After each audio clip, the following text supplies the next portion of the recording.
Venus और mercury हमारे solar system में पड़ोसी हैं। मरकरी सूरज के सबसे ज्यादा पास है। आप सोचेंगे कि मरकरी सबसे गर्म होगा, लेकिन यह गलत है। वीनस ज्यादा गर्म है, बहुत ज्यादा।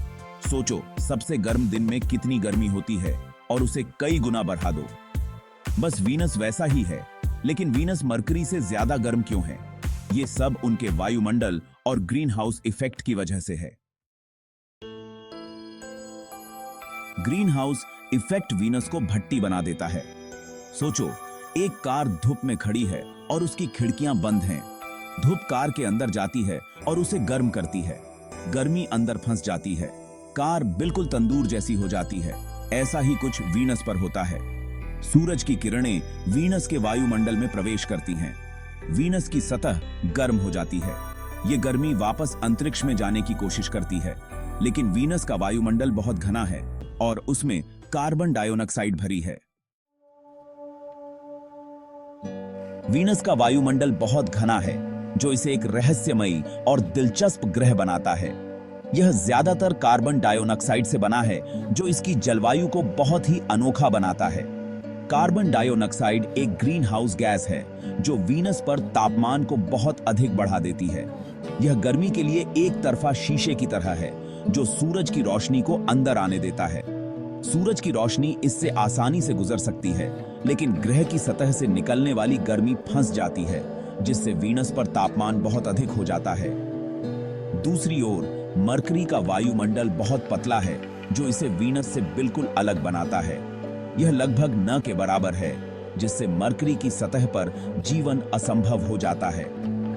गर्मी को रोकने के लिए घने वायुमंडल के बिना मरकरी सूर्य की ऊर्जा को रोक नहीं सकता, जिससे यहाँ का तापमान बहुत तेजी से बदलता है। इसलिए यहाँ दिन और रात के तापमान में बहुत ज्यादा अंतर होता है, जो इसे एक अत्यंत कठोर वातावरण बनाता है। भाग 4, सूर्य का प्रभाव। ज्यादा नजदीक होना हमेशा ज्यादा गर्म नहीं होता। यह एक दिलचस्प तथ्य है, जो हमें सौर मंडल के ग्रहों के तापमान को समझने में मदद करता है। हाँ, मरकरी वीनस की तुलना में सूर्य के ज्यादा करीब है। यह अंतरिक्ष में उनकी स्थिति को देखते हुए स्पष्ट है। आप उम्मीद करेंगे कि यह ज्यादा गर्म होगा। आखिरकार यह सूर्य के सबसे नजदीक ग्रह है, लेकिन दूरी ही किसी ग्रह के तापमान को निर्धारित करने वाला एकमात्र कारक नहीं है। कई अन्य तत्व भी इसमें भूमिका निभाते हैं। जैसा कि हमने ग्रीन हाउस प्रभाव के साथ देखा है कि वायुमंडल बहुत बड़ी भूमिका निभाता है। वीनस का घना वायुमंडल इसे अत्यधिक गर्म बनाता है। इसे ऐसे समझो, आग के पास खड़े रहने का मतलब यह नहीं है कि आपको हमेशा ज्यादा गर्मी लगेगी। यह इस बात पर भी निर्भर करता है कि आपने क्या पहना है। अगर आपने मोटा कोट पहना है, तो आप उस व्यक्ति की तुलना में ज्यादा गर्मी महसूस कर सकते हैं जो दूर खड़ा है, लेकिन उसने सिर्फ टी शर्ट पहनी है।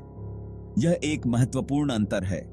वीनस उस व्यक्ति की तरह है जिसने मोटा कोट पहना हुआ है, गर्मी को फंसाए हुए है, जबकि मरकरी उस व्यक्ति की तरह है जिसने टी शर्ट पहनी है और गर्मी को रोक नहीं पा रहा है।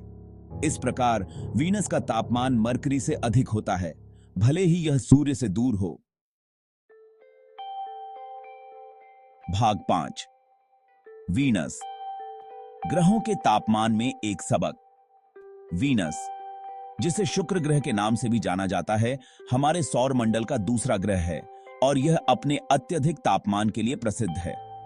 वीनस इस बात का एक आकर्षक उदाहरण है कि कैसे एक वायुमंडल किसी ग्रह की जलवायु को बहुत ज्यादा प्रभावित कर सकता है। वीनस का वायुमंडल बहुत घना है और इसमें मुख्य रूप से कार्बन डाइऑक्साइड गैस होती है, जो ग्रीन हाउस प्रभाव को बढ़ावा देती है। वीनस पर अत्यधिक गर्मी जीवन को असंभव बना देती है, जैसा कि हम जानते हैं कि यह वहां मौजूद है।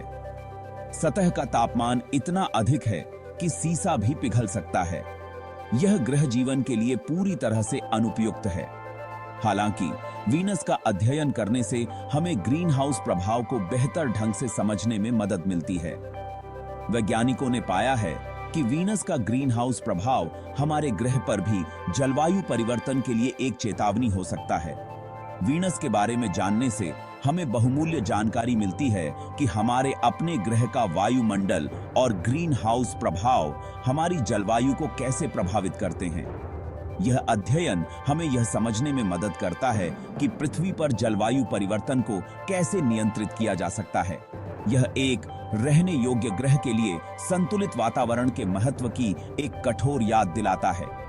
एक संतुलित वायुमंडल न केवल जीवन को बनाए रखने के लिए आवश्यक है, बल्कि यह भी सुनिश्चित करता है कि ग्रह पर मौसम और जलवायु स्थिर रहें। इन कारकों को समझना हमारे अपने ग्रह की रक्षा करने और आने वाली पीढ़ियों के लिए उसकी रहने की क्षमता सुनिश्चित करने के लिए बहुत महत्वपूर्ण है। हमें यह सुनिश्चित करना चाहिए कि हम अपने ग्रह की जलवायु को संतुलित और स्वस्थ बनाए रखें, ताकि भविष्य में भी जीवन संभव हो सके।